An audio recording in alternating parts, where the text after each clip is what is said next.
Oi, gente, bom dia, tudo bem?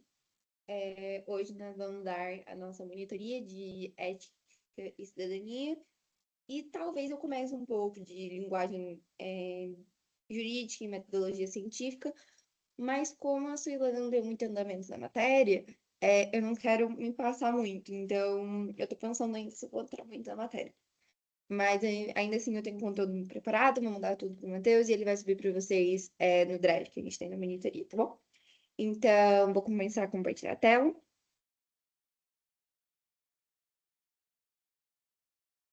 A gente vai falar um pouco da palestra que vocês tiveram em Ética e Cidadania. Eu sei que vocês não tiveram muita matéria, mas eu acho que é interessante a gente ver os aspectos diferentes, porque conteúdo sempre é bom, né? Então, a gente vai começar com um panorama geral da inclusão e acessibilidade no Brasil. Então, a gente tem desafios e as perspectivas diferentes sobre inclusão. Então, é importante que a gente faça uma distinção conceitual entre acessibilidade e inclusão. Então, é isso que a gente vai ver um pouco hoje, sobre a legislação que ampara todas essas pessoas com deficiência.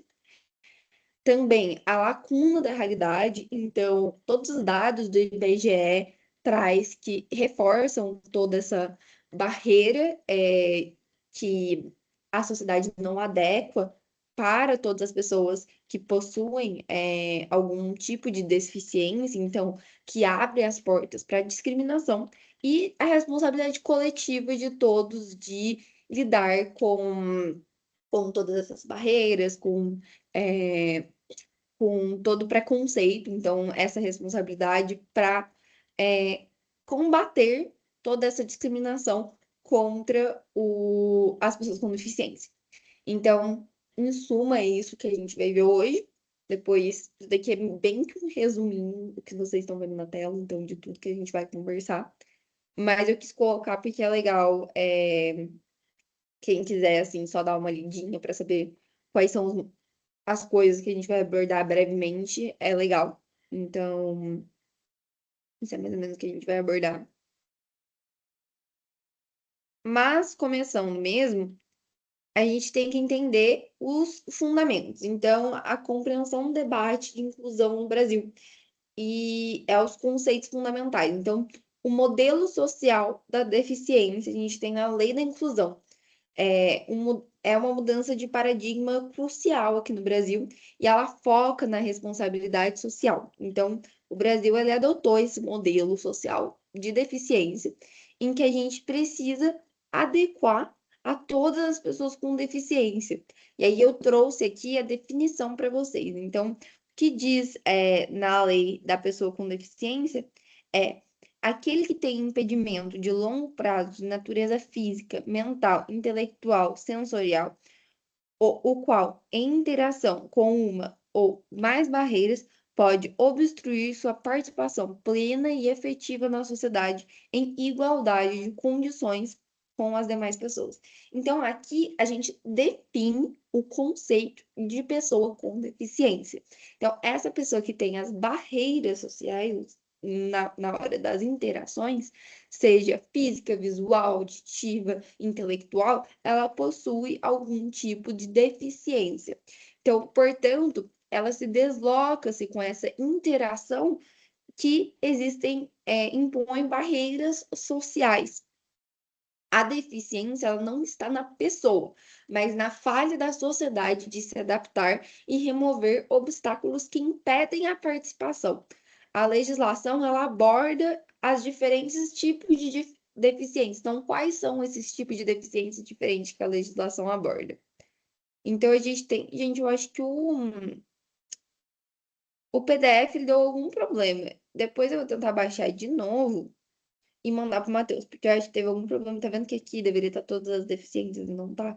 Então, depois eu vou baixar de novo e vou resolver isso, tá bom? Mas enfim, continuando. Tem física, então física são as limitações dos movimentos ou alterações em partes do corpo. Então, isso a gente define uma limitação. Limitação visual é aquela com perda parcial, ou seja, baixa visão, ou completa, ou seja, é a cegueira. Auditiva, perda parcial ou total da capacidade de ouvir. intelectual, comprometimento da capacidade intelectual que afeta a aprendizagem e interação social.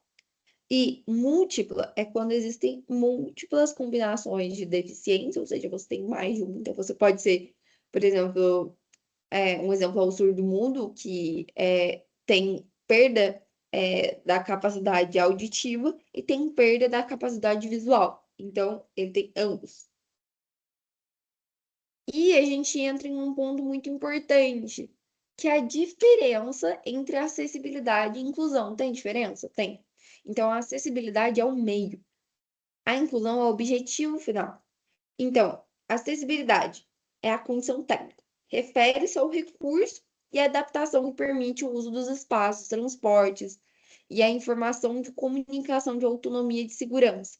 Então, a acessibilidade é aquilo que permite a pessoa com deficiência viver em sociedade e conseguir se adaptar em sua individualidade. Basicamente é isso. Então, a gente precisa entender que a acessibilidade é um meio no qual a pessoa com deficiência consegue encontrar a sua independência.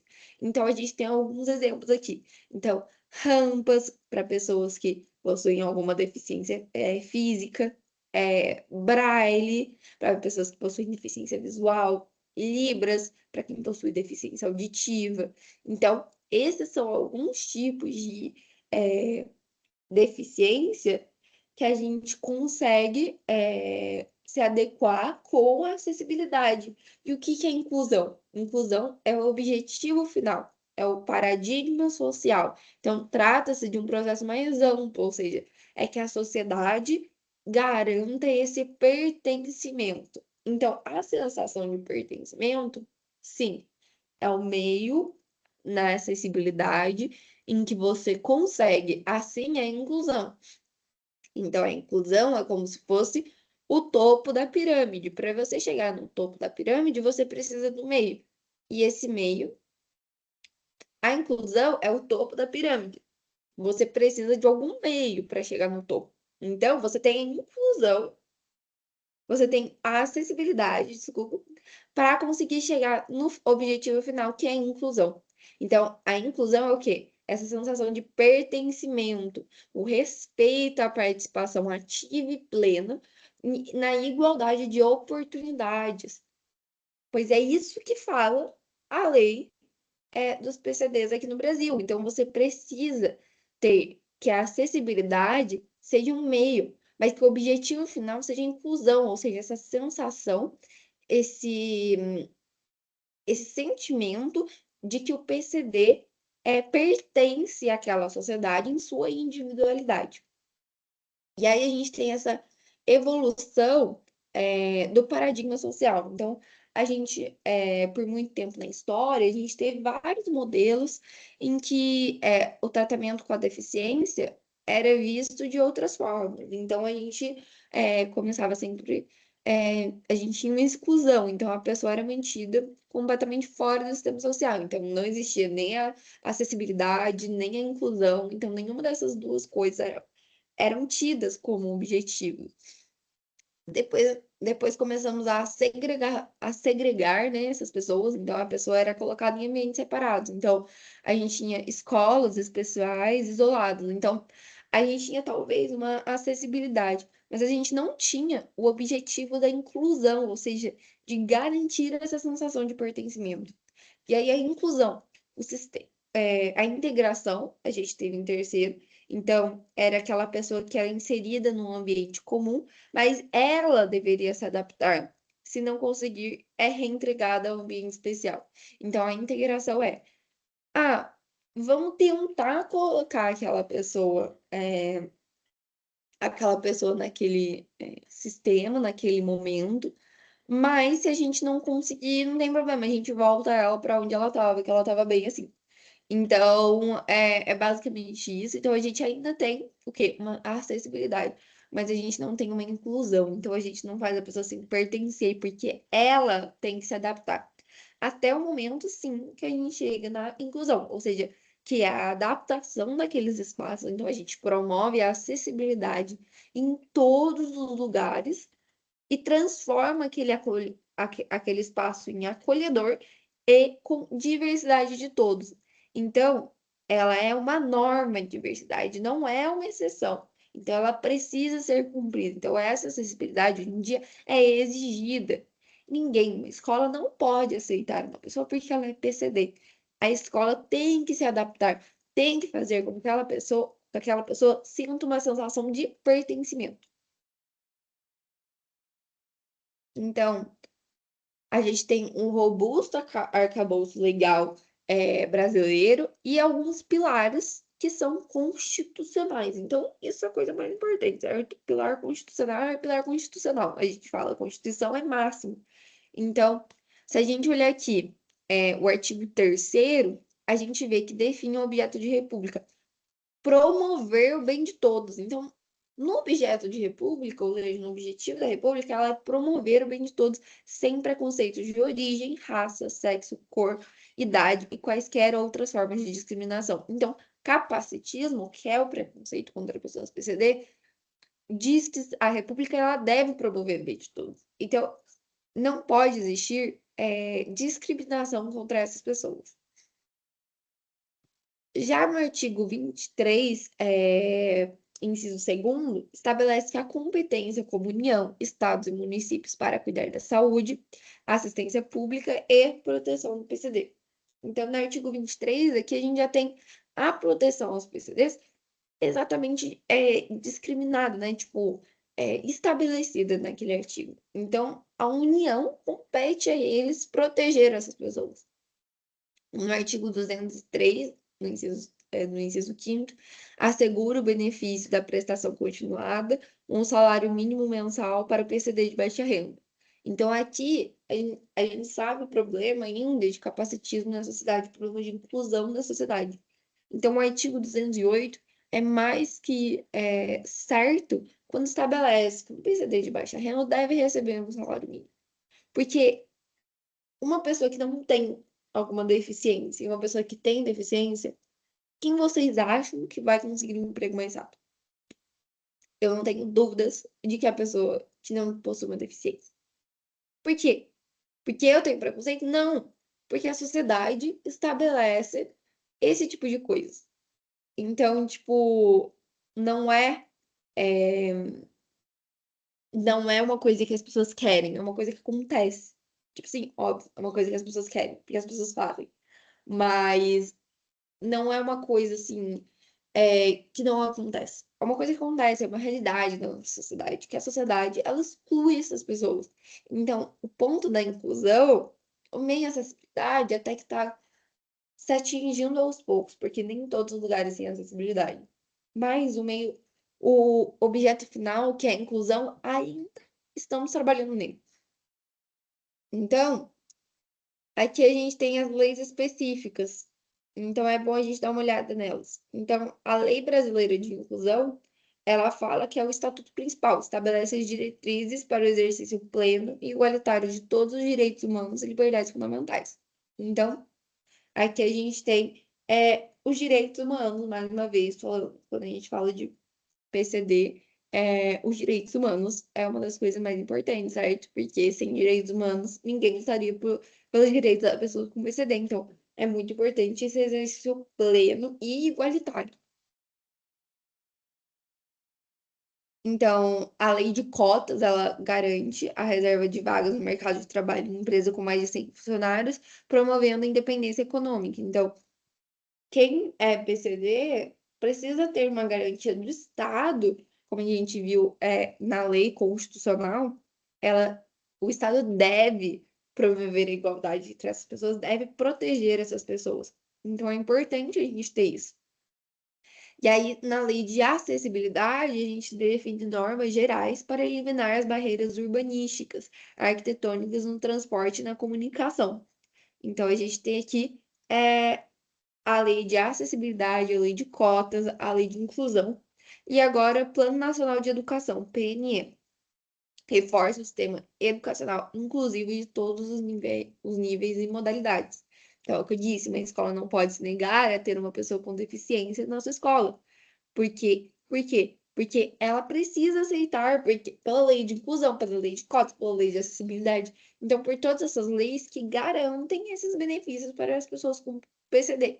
Então, a atualização da lei de inclusão, ela diz, é para exigir que todas as campanhas sociais preventivas e educativas sejam acessíveis. Então, agora, todas as campanhas feitas precisam ter acessibilidade. Olha que legal.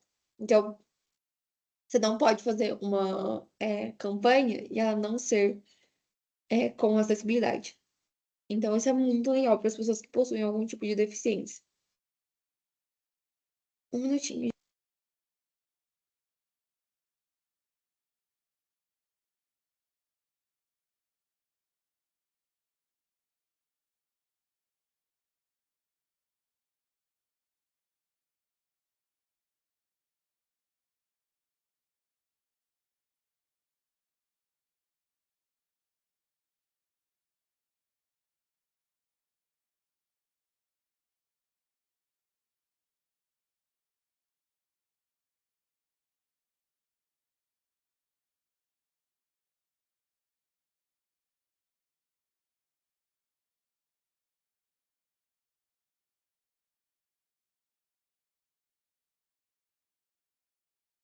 Desculpa, tive que sair rapidinho.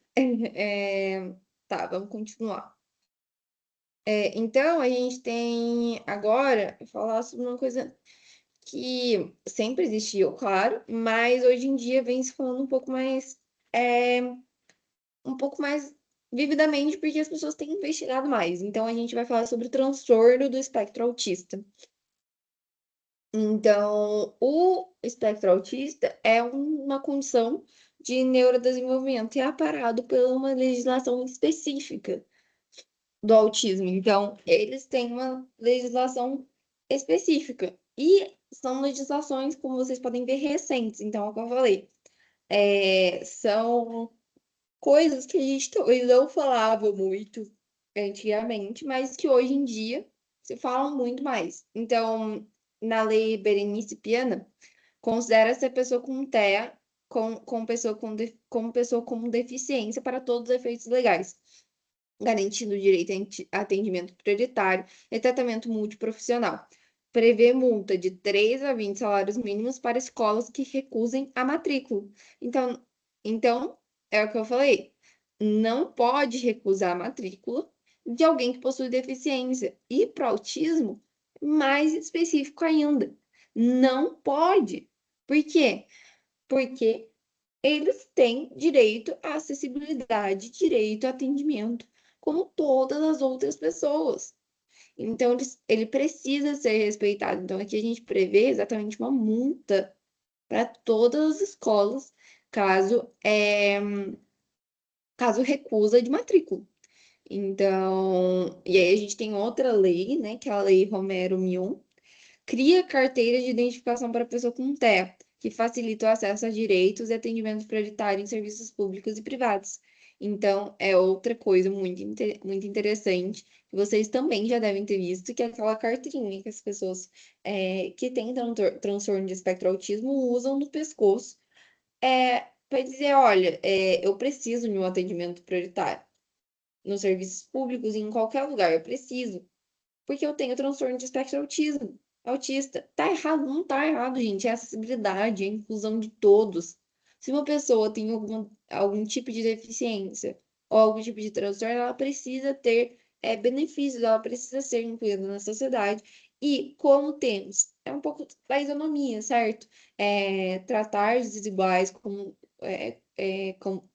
desigualdades para alcançar todas as suas desigualdades para alcançar a igualdade, né? Então, a gente trata os desiguais como desiguais para conseguir alcançar a igualdade. Então, não dá para tratar eles igual.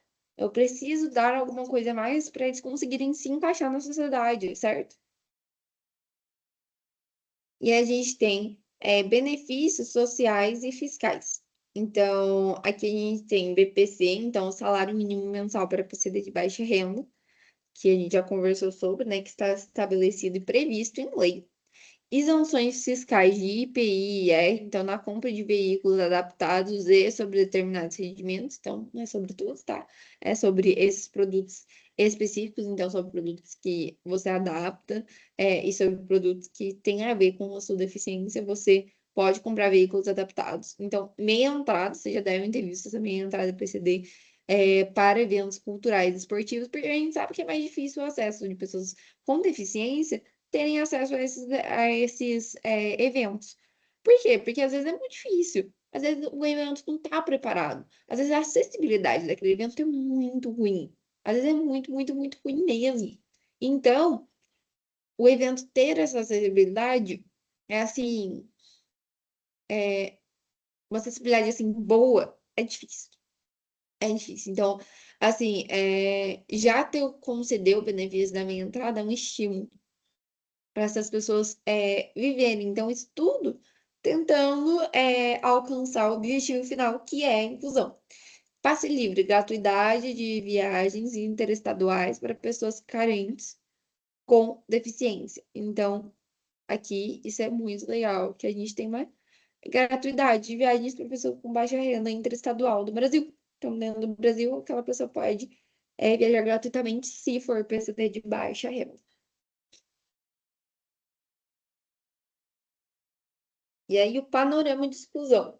Então, apesar do forte amparo legal, a gente viu que o IBGE, ele mostra que as pessoas continuam sendo com uma exclusão forte no sistema. Então, a deficiência no Brasil representa de 8,9 a 9% da população brasileira, o que é bastante gente, certo, pessoal? Então, aproximadamente 18,6 milhões de pessoas possuem algum tipo de deficiência no Brasil. E aí, eu trouxe umas informações, uns indicadores de 2022. E aí eles persistem em algumas desigualdades institucionais. Então, a gente pode ver aqui as diferenças significativas, especialmente em educação, emprego e renda. Então, aqui, a gente tem os indicadores. Então, analfabetismo, menores ou igual a 15 anos. PCD, 21,3%. Sem deficiência, 4,1%. Olha quanta diferença, gente. Quanta diferença. A diferença é mais de 10 vezes. Taxa 5 vezes maior entre PCDs. Então, tipo assim, é muita diferença. E aí a gente tem ensino superior, 25 anos ou igual. PCD, 7,4%. Sem deficiência, 19,5%. Então, os indicadores dizem que, que a diferença de participação é 3 vezes menor. Os PCDs participam 19,5%. O, as pessoas sem deficiência são quase 20% da população.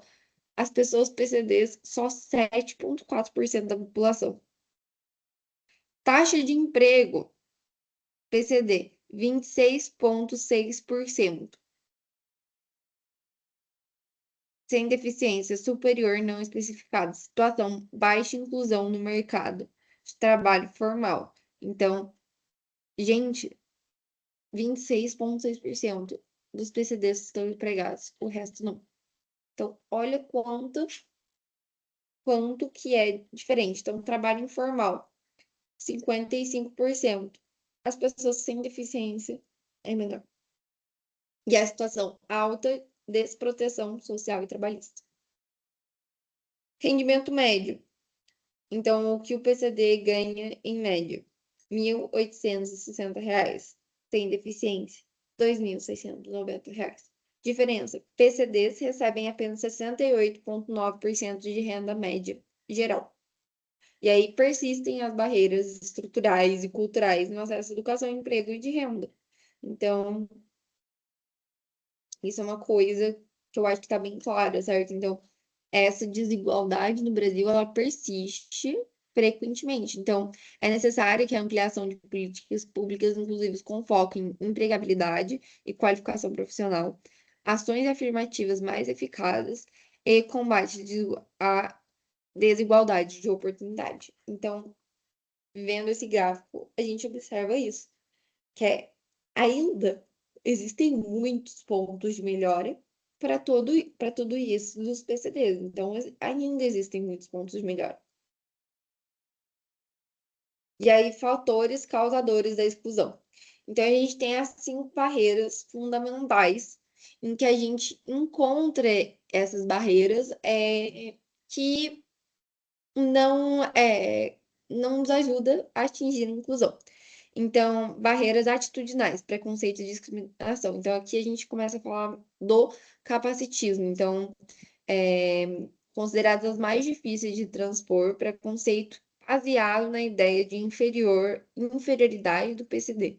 Manifesta-se em atitudes de pena, superproteção, infantilização ou rejeição, fechando as portas no mercado de trabalho e na vida social. Então, é importante que a gente entenda que o capacitismo é superproteção, infantilização ou rejeição. Então, tipo, às vezes você trata o PCD como, ai, tadinho, não sei o que. Gente, isso é capacitismo. Você não pode julgar uma pessoa porque ela tem alguma deficiência. Então, você tem que tratar ela como igual. Como igual. Então, é importante vocês terem isso. Então, é importante vocês também procurarem entender se vocês foram capacitistas em algum momento da sua vida. Então, aqui a gente tem também barreiras arquitetônicas e urbanísticas. Então, é o que a gente falou, falta de rampa, elevador, banheiro. Ter um elevador é obrigatório em lugares, se eu não me engano, com mais de 50 pessoas.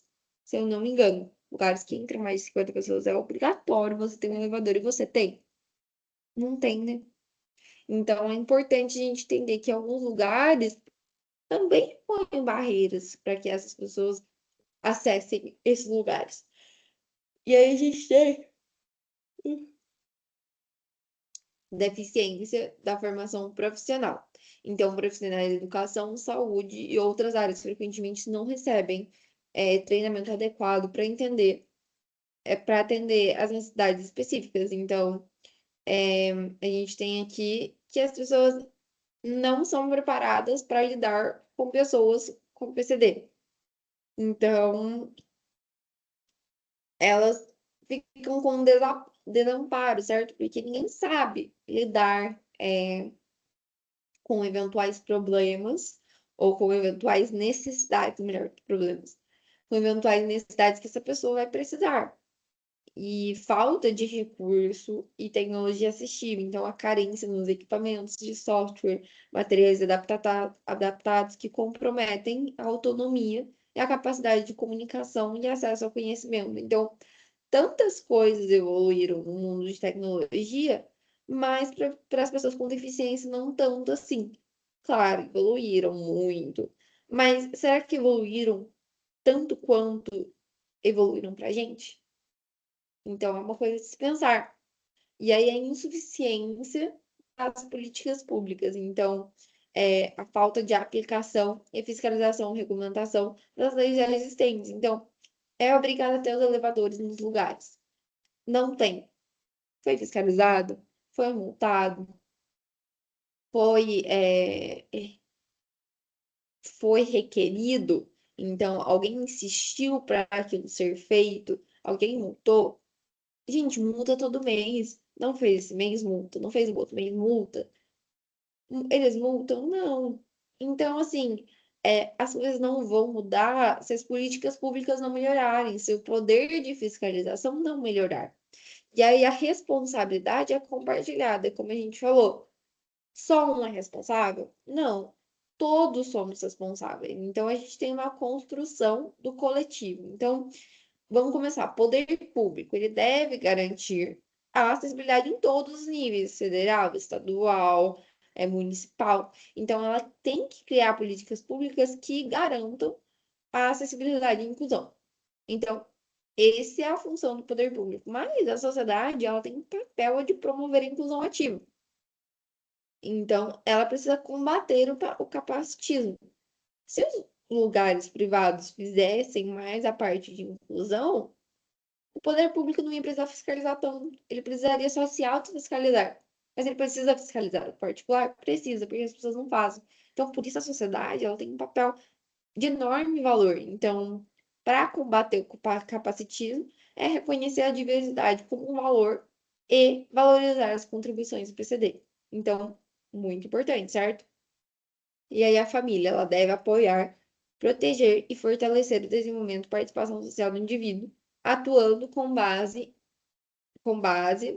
para a autonomia. Então, a conclusão que a gente leva disso é que, antes de entrar na conclusão por si, é que o poder público ele tem que assegurar essa acessibilidade. Já a sociedade ela precisa combater. Então, ela precisa estar nesse poder ativo. E a família ela precisa apoiar. Então, são palavras-chave aí para vocês terem: assegurar, combater e apoiar. Então, são pilares para que o capacitismo não ocorra e para que as pessoas com PCD sejam protegidas. E aí a gente tem aqui, para concluir essa parte, a análise que revela que o paradoxo brasileiro, uma legislação que coexiste com uma realidade de exclusão profunda. E a superação desse abismo não depende de novas leis, mas da implementação efetiva das existentes conscientizações sociais para derrubar as barreiras atitudinais e a ampliação do acesso à tecnologia que promove a autonomia. A inclusão não é um benefício setorial, mas uma melhoria para toda a sociedade. Ambientes acessíveis e práticas inclusivas beneficiam a todos, incluindo idosos, gestantes e pessoas com mobilidade reduzida. O compromisso com a inclusão é, em essência, um compromisso com a justiça e dignidade humana. Sintetizando na reflexão, inclusão não é sobre os outros, é sobre todos nós construindo juntos um lugar de pertencimento. Então, terminando aqui com a definição de inclusão. Certo? Aqui a gente já foi, então, isso foi basicamente matéria de inclusão e acessibilidade, o paradigma das PCDs. E a gente vai agora partir para a linguagem de metodologia jurídica, porque daí aula muito rápido de inclusão. Tinha pouca matéria também, mas para não ficar tão um pouco assim, eu vou entrar um pouco nisso. Vocês nem tiveram aula disso ainda. Então, eu não sei se eu vou entrar muito, tá? Eu vou entrar assim, mais ou menos, só para dar um, uma passada. Eu queria falar que essa matéria eu preparei conteúdo com base nos livros que a Suela me mandou. Então, eu não sei se ela vai dar o conteúdo exatamente assim. Eu vou dar uma olhada no conteúdo na semana que vem para ver se exatamente se ela vai seguir essa linha de raciocínio.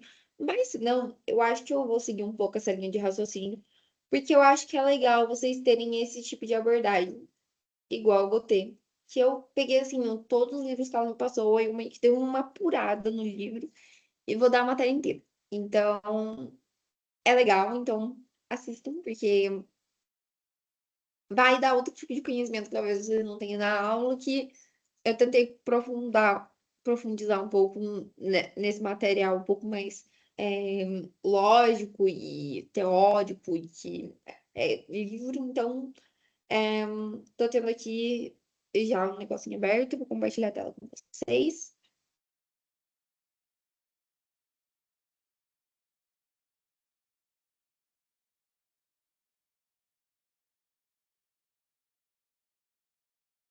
Nossa, a câmera desligou, né? Calma aí. Deixa eu ver. Acho que foi quando eu fui compartilhar a tela.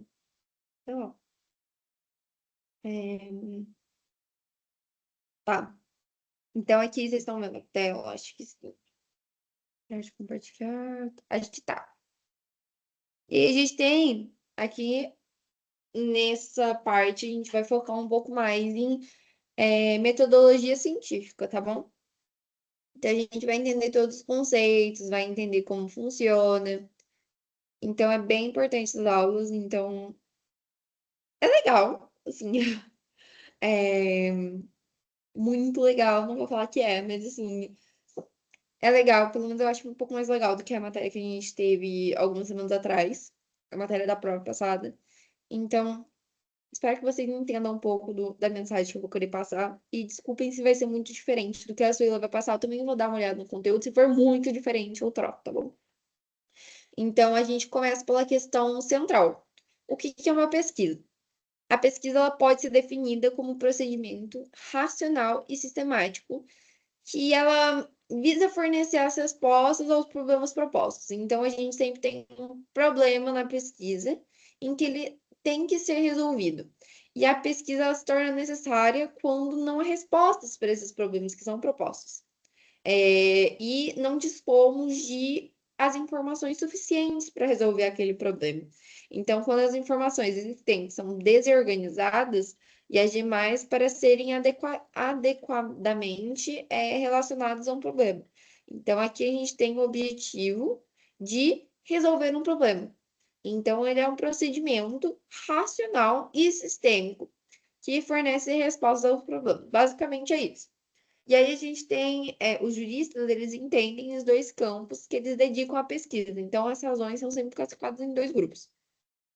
A gente tem as razões de ordem intelectual e as razões de ordem prática. Então, elas decorrem do simples desejo de conhecer pela satisfação intrínseca de adquirir o conhecimento. Então, isso é de ordem intelectual ou de ordem prática. Então, a de ordem prática, ela é o desejo de conhecer o objetivo de fazer algo de maneira mais eficiente e eficaz. Então, aqui a gente tem de ordem intelectual, então desejo de conhecer, então eu quero conhecer, e já na prática a gente tem um desejo de fazer alguma coisa de forma mais eficaz, então resolver alguma coisa para ter um instrumento, uma forma mais eficaz de fazer as coisas. Então, embora se usem os termos puras, então, para intelectual, ou aplicadas para a prática, a distinção não é mutuamente exclusiva. Uma pesquisa focada em problemas práticos pode levar à descoberta de princípios científicos, e uma pesquisa pura pode gerar conhecimentos de aplicação prática imediata. Então, isso também é importante, que a gente tem também esses dois nomes, né? Intelectual, e a gente tem as puras, né? Que são, que se referem às intelectuais, e as aplicadas para a prática. Mas a gente também pode ter uma pesquisa intelectual que acaba atingindo objetivos da prática. Então, não necessariamente porque é uma pesquisa de objetivo intelectual que ela não vai conseguir atingir princípios científicos, certo? Então, isso é importante vocês terem em mente. E aí, a natureza do conhecimento. Então, é crucial distinguir o conhecimento científico de outros saberes. Então, o que diferencia a forma, um modo ou um método. E os instrumentos são utilizados para o processo de conhecer. Aí a gente vai entender os diferentes tipos de conhecimento. A gente tem o popular, então, esse popular é vulgar, senso comum. Então, as características principais deles quais são? A gente tem ele sendo superficial, sensitivo, subjetiva, sistemático, falível e inexato.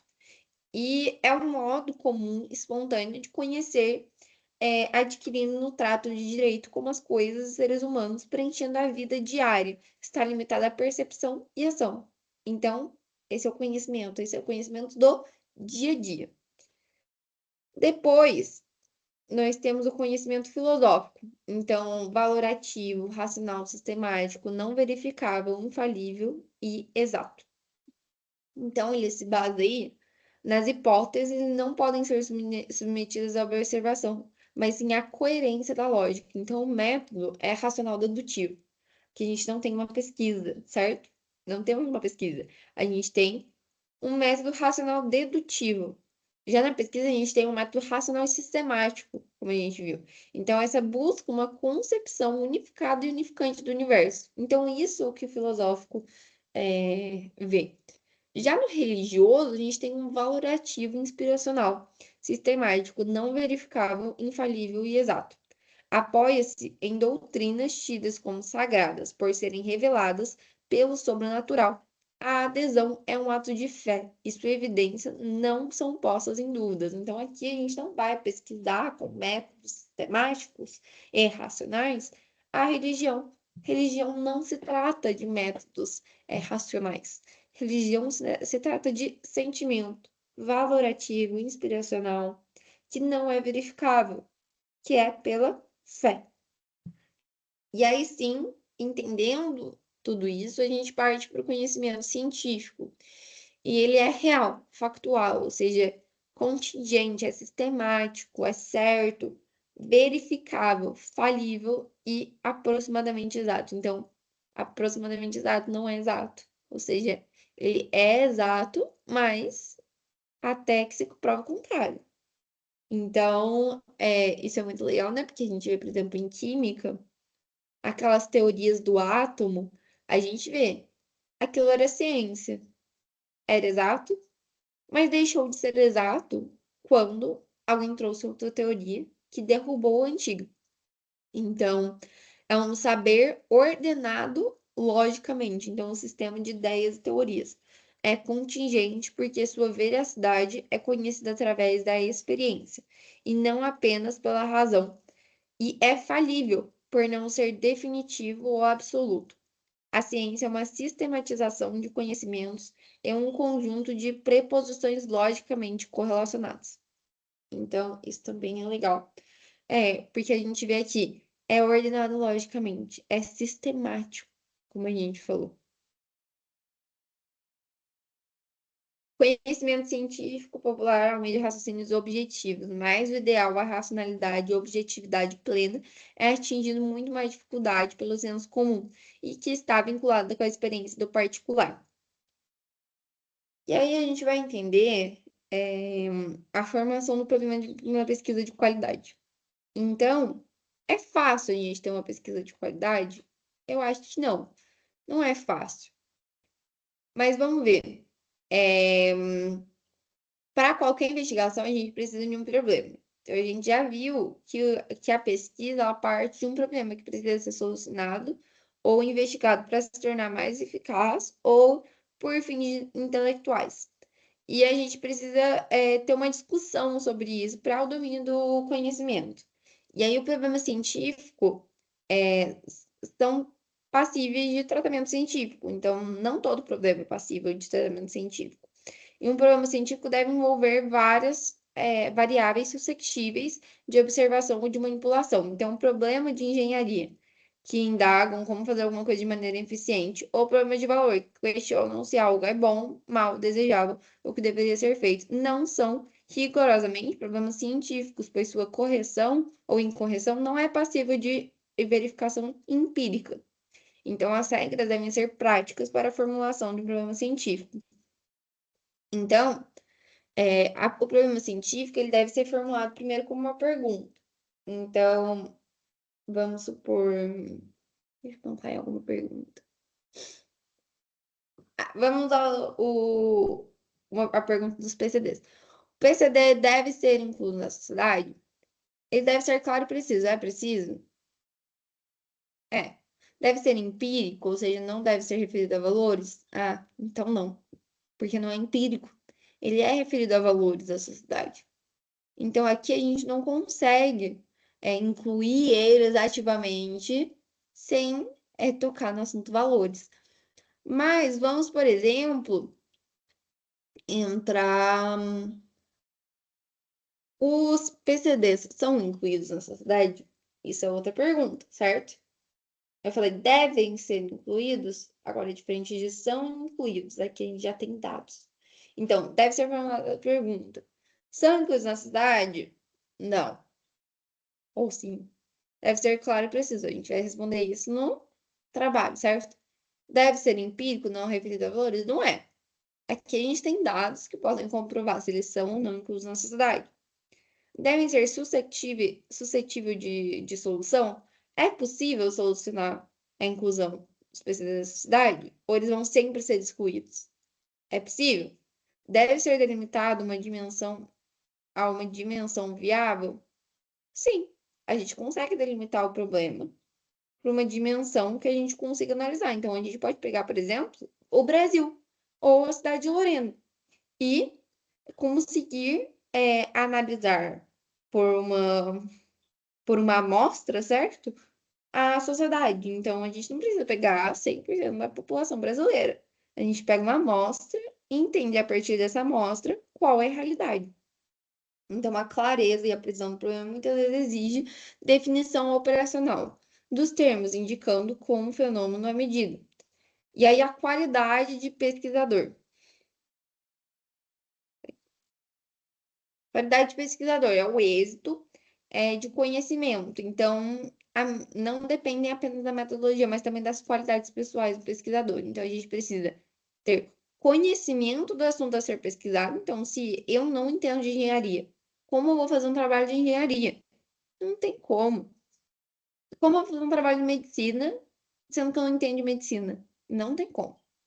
Curiosidade, ou seja, o que leva à indagação, o que eu quero descobrir. Criatividade é a essência para a formulação dos problemas e hipóteses. Então, para a gente saber qual é o problema, a gente precisa ter essa criatividade. Integridade intelectual, então, perseveração e paciência.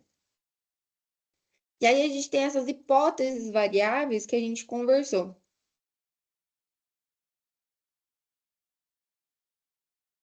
Uma vez formulado o problema, a sentença interrogativa, o passo seguinte é solução possível através de propostas testáveis. Então, a hipótese é uma sentença afirmativa. Então, o problema é uma sentença interrogativa.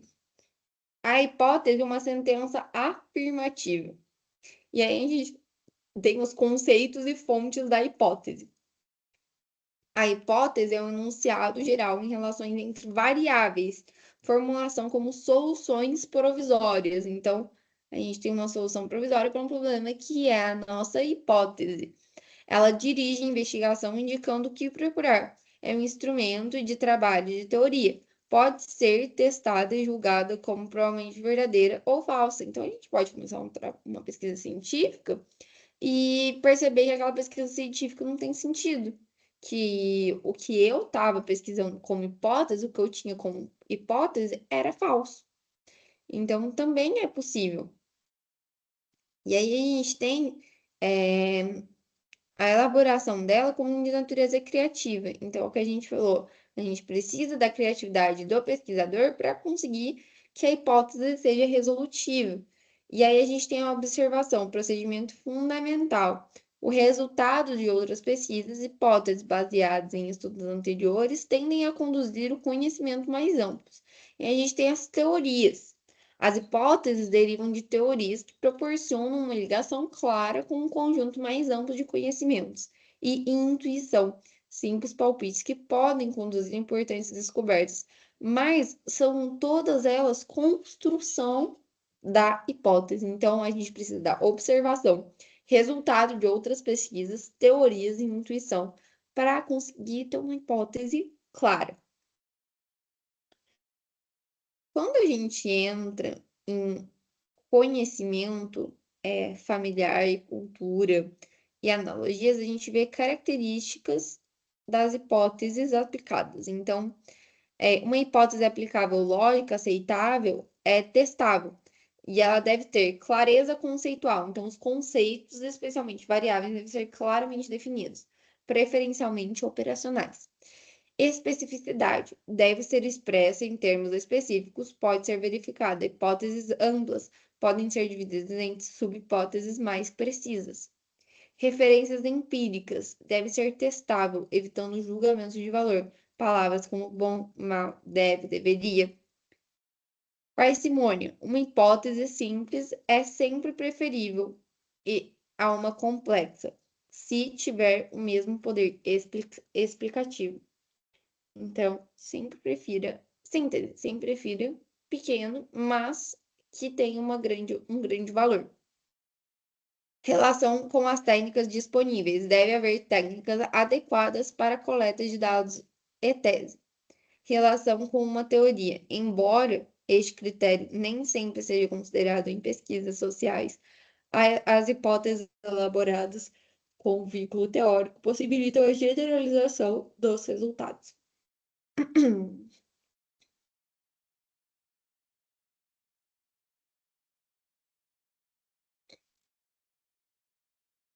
Então, aqui a gente tem as classificações das hipóteses nas relações variáveis.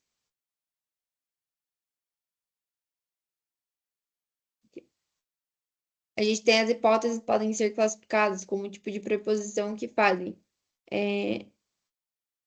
causísticas, então referem-se ao que ocorre em determinado caso, então frequentes em pesquisas históricas, e frequência de acontecimento, antecipam determinada característica que ocorre com maior ou menor frequência com o grupo. Já a relação de associação entre variáveis estabelece a existência de uma relação entre variáveis. Então, alunos de administração são mais conservadores do que de ciências sociais. Então, isso é uma associação com variáveis que de outras pesquisas, por exemplo. E aí, relação de dependência, ou seja, de causalidade, estabelecem a variável interfere na outra. Então, a classe social da mãe influencia no tempo de amamentação do filho. Então, aqui a gente tem uma variável que depende da causalidade. E aí, o conceito fundamental de variável refere-se a tudo que pode assumir de diferente entre os valores e os aspectos. Então, pode ser idade, classe social, sexo. E aí, na relação de dependência, causalidade, distinguimos os dois. Então, a gente tem as variedades dependentes e as variedades independentes. Vamos começar pelas variedades independentes. Desculpa.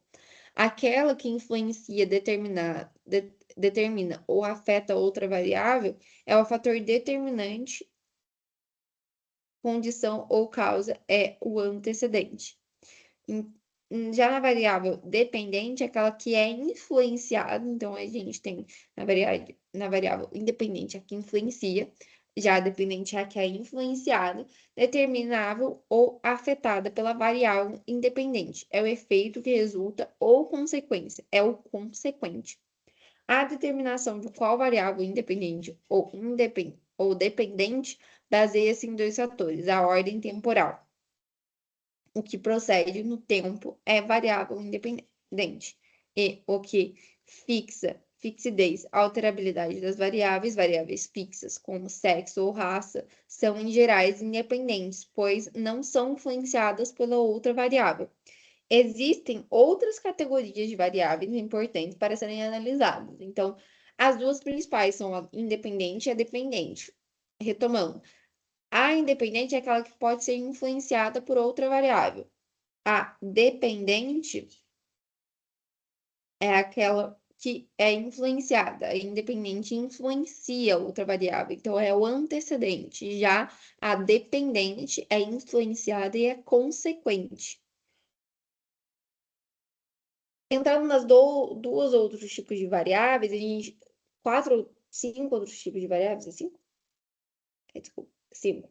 Cinco outros tipos de variáveis, a gente tem a moderadora, ou seja, fatores que se situam em nível secundário, variável independente. Então, a variável independente qual é? A variável independente é a variável que influencia, mas que modifica a relação entre o x e o y, ou seja, entre a variável independente e a dependente. Então, sexo dos estudantes modifica a relação entre treino e desempenho de habilidades. Então, esse é o fator. O fator é o treino, desempenho de habilidades, a relação. Variável de controle, fator do pesquisador que neutraliza ou anula propositalmente a fim de impedir ou interferir a análise em relação entre x e y. Então, neutralizar a idade e inteligência ao estudar o efeito dos treinos práticos. Então, aqui a gente opaca aquela realidade independente ou dependente. Já na variável extrínseca, é uma variável associada que controla, faz a relação aparentemente entre x e y desaparecer, revelado nas condições original, era espúria. E aí a variável interveniente, a gente situa esse entre o x e o y, dependente e independente. Na sequência causal, sendo consequência da variável independente, a causa da variável dependente. Quando controlada, a relação original entre x e y desaparece ou se atenua. Variável antecedente situa-se antes da variável independente na cadeia causal, explicando-se na relação entre x e y. Então, Seria Z, X e Y, mesmo que a independente seja antecedente também. Aqui já vai entrar em método, e eu acho que eu vou deixar para semana que vem, porque aí a gente entra em método científico, método jurídico. Então, eu acho que eu vou parar por aqui hoje, porque eu também não quero correr muito com a matéria e depois eu ficar muito na frente da Suilã ou abordar muita coisa que a Suilã não vai abordar. Então, acho que é isso. Vou parar de compartilhar a tela. Então, gente, eu vou dar a matéria mais ou menos assim, para vocês entenderem mais o conceito mais lógico das palavras. Conceito de pesquisa, todos esses conceitos que normalmente a gente não vê. A gente entende mais na hora que a gente só faz o trabalho, não costuma procurar os conceitos lógicos e teóricos de cada matéria, já que a gente sim possui os conceitos lógicos e teóricos, que a gente consegue visualizar mais o que é uma pesquisa, o que é as hipóteses, como a gente falou hoje. Semana que vem a gente vai falar um pouco dos métodos. Então, isso é muito importante vocês entenderem cada, cada ponto mais teórico dessa parte de metodologia científica. Normalmente a gente faz só mais prático e não tem muito teórico. Então, acho legal. Às vezes vocês não precisam saber exatamente todos os tipos e modalidades. Eu não sei como vai ser a prova de vocês, mas acredito que na semana que vem a gente vai ter mais uma visão sobre o que vai ser abordado em cada prova, em cada aspecto. Mas basicamente é isso. Muito obrigada por quem assistiu e até a próxima aula de monitoria. Acredito que nas próximas aulas a gente vai começar a ver um pouco mais coisas de ética e cidadania em si, que vocês tiveram um pouco calmo. Então aí a gente entra mais no conteúdo de ética e cidadania de novo, tá bom? Então, obrigada, gente. Tchau.